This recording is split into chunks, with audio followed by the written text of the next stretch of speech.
Folks, it's now my pleasure to welcome to the stage the only Chase for the NASCAR Sprint Cup Series driver to receive a good night of sleep this week, and that's Jimmie Johnson, driver of the number 48 Lowe's Chevrolet for Hendrick Motorsports. Jimmie, you got the win last week at Charlotte. You punched your ticket into the round of 8 in the Chase. Does that now, that 7th championship, does that seem a more realistic possibility to you now? Yeah, it's definitely more realistic because we're alive and transferring to the round of 8. There's still so much racing between now and then. We've had some consistent runs, so definitely building confidence in that. The victory is a huge boost. There's no way around that for myself, my crew members, everybody at Hendrick Motorsports. So we're definitely building momentum at the right time. It's probably later than we would have liked, but at least it's going in the right direction. And we'll see where it goes from here. We clearly are in that round of 8, but man, this Chase, I think some felt like it got off to a calm start, and then last weekend with half the chasers having issues in the race, I think it just shows anything can happen. And the guys that are living it, day in and day out, we don't take it for granted, and I'm certainly not taking it for granted, and don't think that I'm in a layup situation for Homestead by any stretch. So we need to make sure we are part of that Final Four, and there's a lot of work between now and then. Okay, we'll open the floor up for questions. If you have questions, we'll get a wireless mic to you. We'll start with Kenny and go to Nick. Kenny Bruce with NASCAR.com. Jimmie, since they've started this elimination style format, I think we've had 2 instances of guys winning multiple races in a round. Joey won all 3 in the second round last year. Martin won 2 of 3 in the first round this year. I would think that if you win the first race in a round, then you're more apt to win again in that round because you have nothing to lose. You can gamble if you need to. You can go for it. But that doesn't seem like that's been the case. Is that not the approach? Yeah, I mean, it's definitely the approach. But you just can't take for granted how difficult it is to win in our sport.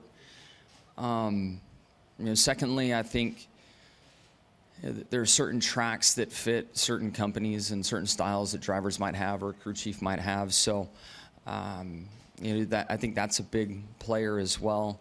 In this elimination round, you could look at a team that has fast mile-and-a-half cars and think that they're a favorite for the first 2. But Talladega, you have no clue what's going to happen there. So then in the final or the next round, you have a short track and some big tracks. So it's just tough. I think it's real hard to favor or pick a favorite for somebody that could win all 3 or win multiple times.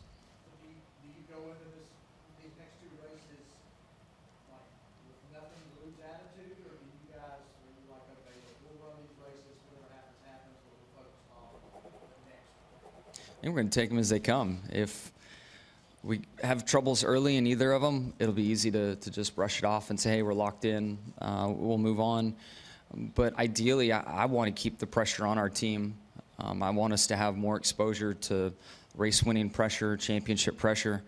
I feel that makes everybody stronger on the race team. And there's trophies to go get, and I want more trophies this year, without a doubt. So we're showing up with the normal mindset. I think it would be smart for us to not change anything and take the pressure off of ourselves. You've got to be at 10/10 for these final races. We'll go to Nick and then to Nate. Nick Bromberg, Yahoo Sports. I'm assuming you have an inkling, heading into the Chase, hey, we're going to have a little performance bump coming in. But through the first 4 races, you and Chase leading a bunch of laps, showing the speed, has it been a little surprising to you, saying, oh, wow, we really are fast. This is really good heading to the last 6? I wouldn't say surprising. It's tough because we try to show our optimism through interviews and social posts that we might make. And I think if you look back over the course of the last few months, our comments have all been directionally optimistic and been building speed. And then to not close on a couple events that we led a lot of laps at the start of the Chase, I think that finally showed everybody that we weren't just BSing them and that we really did have the speed. To us, it was frustrating that we didn't close and we didn't execute like we needed to. And then Charlotte, we did so. So for the 48 team, that's kind of been the progression and the way things have gone. And it was real nice to have a clean, solid race in Charlotte and get the win. We'll go next to Nate, then to Lee, and then to Brandt. Nate Ryan, NBC Sports. I have two real quick, just to follow up on Kenny's question, Jimmie. You haven't really been in this position before where you're guaranteed advancement and can essentially help your teammates the next two races. Will you be Chase's wingman at Talladega, or are there things you can do to help him a little bit here even that might get him to the next round? Yeah, I think from an on-track standpoint, Talladega is about the only place I could help him and could work with him.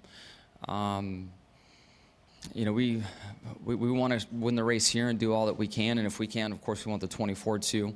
And they need to have a great day. You know, but if there's a duel at the end of the race between us and the 24, I'm here to win the race. I mean, that's I think Chase and Alan, I know for a fact Chase and Alan would expect us to do that. So there's not much we can do here other than the prep that we've had leading into this week, and how awesome our teams have been working together, and the ground we have covered in a short period of time. So that element is still there, still going on. We've all been leaning on each other tremendously, so that will all still be there. But come race time, we still have to race. And in Talladega is probably the only place I can help them. And secondly, NASCAR distributed 2017 proposed rules, probably be official after the season finale. Have you had a chance to look at them? And I guess two things that I'm curious about: the spoiler reduction and biometrics for the drivers. I was wondering if you had any reaction to both of those. Yeah, you know, we're all wanting slower center of corner speeds. We all feel that will put on a better race. The slower the center of corner speed is, the more off throttle time we create, the more opportunities there are to pass, the more opportunities there are to make mistakes, the more opportunities you have to work on the handling of your race car. So directionally, that's the way the sport's going. I think the smaller spoiler is going to help us. We saw a nice improvement, you know, across all matrices with the 16 package, and 17 is another step of that. I'll be here Monday testing the 17 package and get a real good feel for it. And then biometrics, I think it's cool to show, and it's another talking point. And I think, you know, the broadcast booth could, and then how it's integrated into maybe the NASCAR app and things could be really cool, and something else for the fans to see. Lee Spencer, Motorsport.com. Was there an awkward feeling for a six-time champion? Did you at any point feel irrelevant when you were knocked out of the chase so early and not be there with the best of the best competing more so for the title than, you know, just every week competing for the race itself? No, I didn't feel irrelevant. I mean, you know, disappointed, especially last year the way that it happened, but I didn't feel like I was, you know, if we ran well, we got the attention we deserved. It was unfortunate we didn't have a chance to win the championship, but or have a shot at the championship. But I didn't feel like I think I've heard second-class citizen used before. I didn't feel any of that took place. I mean, if you still go out there and run well and run up front, you're going to get all the, you know, exposure that you and your team need and deserve. But yeah, I didn't feel that way. And secondly, losing Stewart-Haas Racing next year, do you think Hendrick Motorsports needs to actively recruit another organization of that caliber to give you the extra data and things, or do you think that Hendrick is strong enough on its own to persevere? You know, that environment's tricky. Just to be selfishly speaking of Hendrick Motorsports, you know, the Stewart-Haas relationship, we didn't get their data. We didn't share their data. They had ours. So it was a fantastic situation for them. They had our best stuff, and then they have a huge engineering staff, and they can take Hendrick's best equipment and refine it and make it better. I think the Gibbs Group's going to be experiencing, and has been experiencing that with the Furniture Row side. You know, before Rodney Childers and Kevin Harvick were at Stewart-Haas, worked pretty good for us. We had a bunch of income for the company, didn't have to worry about racing for wins or championships against the Stewart-Haas equipment. But those guys changed the game, and you bring in Kurt Busch and Tony himself and all that's there, and you know, you start questioning the relationship and if it really is the right thing. You know, especially with us not sharing the data. I mean, there were some things going on that were helpful, and data was moving around a little bit, but they really had all the rights to our stuff. We didn't have the rights to theirs. So it's tricky. If Mr. Hendrick can raise the money to not have that relationship, I think for us, selfishly, it's better not to.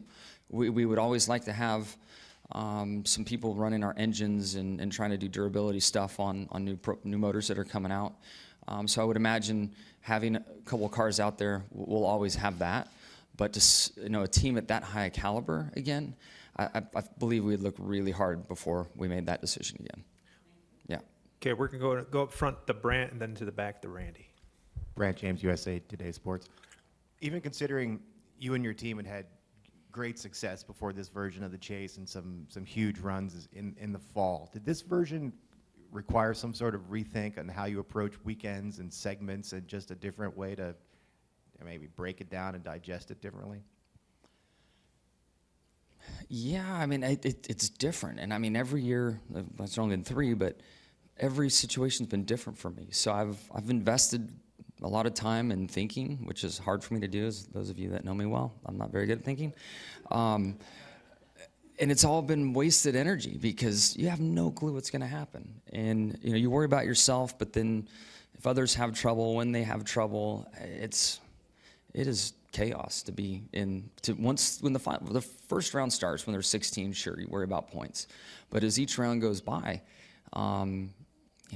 one mistake, and I'm so glad I'm not one of the teams that had trouble at Charlotte. It's just tough, and there is no clear-cut path to be one of the Final Four at Homestead. Okay, we'll go next to Randy. Jimmy, Randy Kovitz, Kansas City Star. How are you? Speaking of Stewart Haas, this is Tony Stewart's farewell here, where he's won twice, and just as a fellow champion, just frame what Tony's meant to this sport, to this series, as a competitor, as a confrontational character as well. Just kind of write for me Tony's epitaph. He's kept it exciting. Doesn't matter who you are. The competitor on track is fierce, extremely talented. I look at him as a guy that is like the A.J. Foyt or Pernelli Jones of our era, that's raced anything and everything and has won races and championships and everything. It takes such a talent to do that. I can't imagine between open wheel and NASCAR to be able to find that last tenth to be a race winner. What detail goes into that, and I think it speaks to his skill sets. He's going to be missed. I'm thankful he's going to be around. I know that motorsports in general is going to benefit now that his focus just isn't on driving, with all the other interests he has in racing. But he's a fierce competitor, an amazing friend, especially when you get the helmet off of him. You can go from wanting to kill each other on the racetrack to crash each other on the racetrack to being best of friends. And I've certainly experienced that. I've been in the NASCAR trailer with him after we've run each other over. After the checkered flag came out of the Daytona 500, and 2 days later he's bringing me a pizza to my motorhome. So he's definitely a fierce competitor and a lot of fun to be around. Good deal. Well, Jimmy, thanks for taking the time to join us this morning, and good luck this weekend. Cool. Thank you, everybody.